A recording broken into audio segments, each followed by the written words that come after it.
We are extremely, extremely disappointed. Developing nations slammed a global climate financing deal as woefully insufficient, as delegates at the COP29 summit in Baku adopted a $300 billion annual target on Sunday to help them deal with impacts of climate change.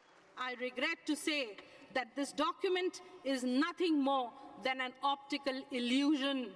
This, in our opinion, will not address the enormity of the challenge we all face.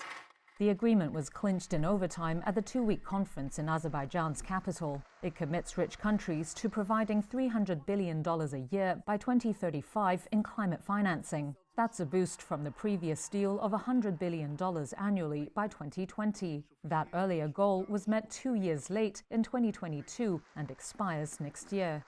United Nations climate chief Simon Stiell hailed the agreement as one that would keep the clean energy boom growing and urged developed nations to keep their promises this time. It has been a difficult journey, but we've delivered a deal.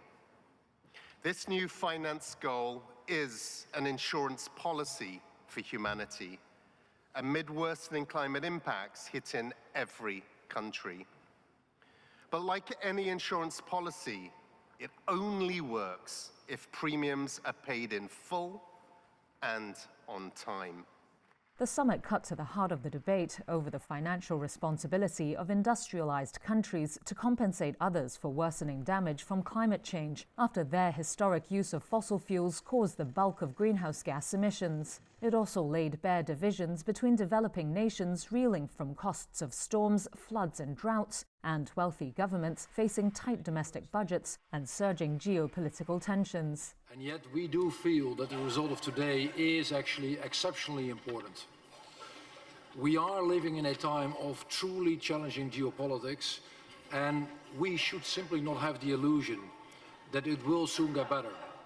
Negotiations had been due to finish on Friday, but ran into overtime as representatives from nearly 200 countries struggled to reach consensus. Some developing countries and island nations walked out briefly in frustration on Saturday.